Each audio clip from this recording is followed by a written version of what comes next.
There dwelt a man in Babylon called Joachim, and he took a wife whose name was Susanna, the daughter of Chelcias, a very fair woman, and one that feared the Lord.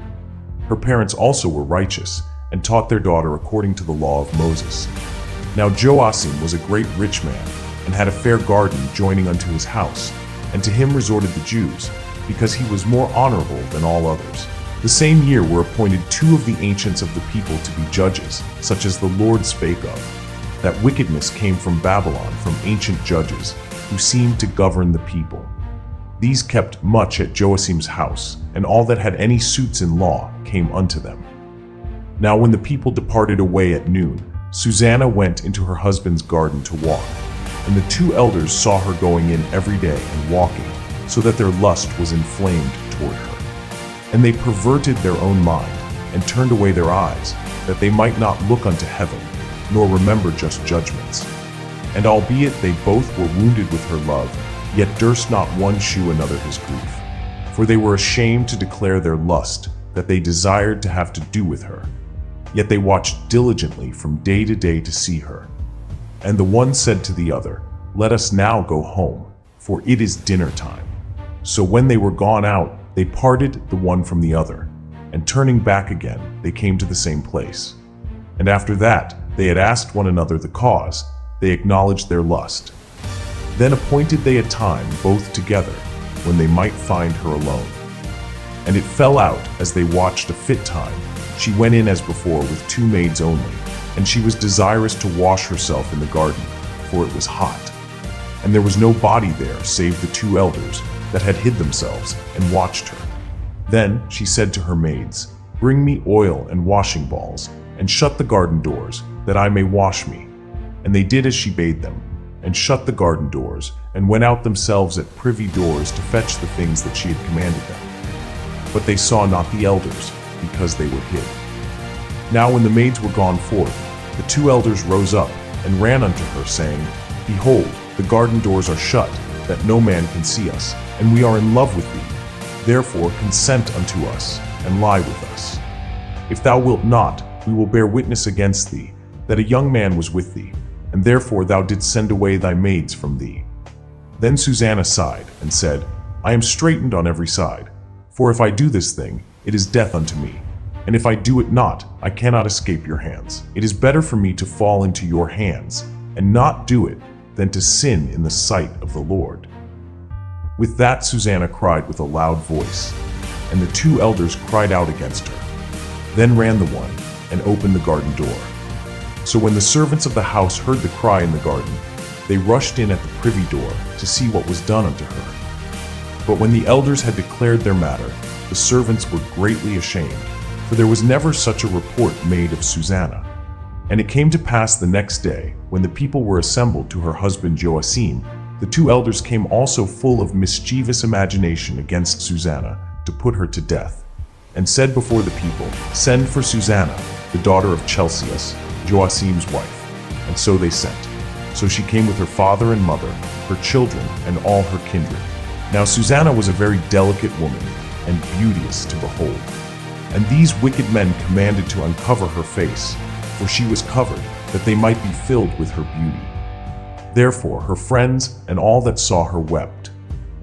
Then the 2 elders stood up in the midst of the people, and laid their hands upon her head. And she weeping looked up toward heaven, for her heart trusted in the Lord. And the elders said, As we walked in the garden alone, this woman came in with 2 maids, and shut the garden doors, and sent the maids away. Then a young man, who there was hid, came unto her, and lay with her. Then we that stood in a corner of the garden, seeing this wickedness, ran unto them. And when we saw them together, the man we could not hold, for he was stronger than we, and opened the door and leaped out. But having taken this woman, we asked who the young man was, but she would not tell us. These things do we testify. Then the assembly believed them as those that were the elders and judges of the people, so they condemned her to death. Then Susanna cried out with a loud voice and said, O everlasting God, that knowest the secrets and knowest all things before they be. Thou knowest that they have borne false witness against me, and behold, I must die. Whereas I never did such things as these men have maliciously invented against me. and the Lord heard her voice. Therefore, when she was led to be put to death, the Lord raised up the Holy Spirit of a young youth whose name was Daniel, who cried with a loud voice, "I am clear from the blood of this woman." Then all the people turned them toward him and said, "What mean these words that thou hast spoken?" So he, standing in the midst of them, said, "Are ye such fools, ye sons of Israel, that without examination or knowledge of the truth ye have condemned a daughter of Israel? Return again to the place of judgment, for they have borne false witness against her." Wherefore all the people turned again in haste, and the elders said unto him, "Come, sit down among us, and shew it us, seeing God hath given thee the honor of an elder." Then said Daniel unto them, "Put these two aside one far from another, and I will examine them." So when they were put asunder one from another, he called one of them, and said unto him, "O thou that art waxen old in wickedness, now thy sins which thou hast committed aforetime are come to light. For thou hast pronounced false judgment, and hast condemned the innocent, and hast let the guilty go free. Albeit the Lord saith, The innocent and righteous shalt thou not slay. Now then, if thou hast seen her, tell me, under what tree sawest thou them companying together?" Who answered, "Under a mastic tree." And Daniel said, "Very well, thou hast lied against thine own head. For even now the angel of God hath received the sentence of God to cut thee in two." So he put him aside, and commanded to bring the other, and said unto him, "O thou seed of Canaan, and not of Judah, beauty hath deceived thee, and lust hath perverted thine heart. Thus have ye dealt with the daughters of Israel, and they for fear companied with you. But the daughter of Judah would not abide your wickedness. Now therefore tell me, under what tree didst thou take them companying together?" Who answered, "Under an holm tree." Then said Daniel unto him, "Well, thou hast also lied against thine own head. For the angel of God waiteth with the sword to cut thee in two, that he may destroy you."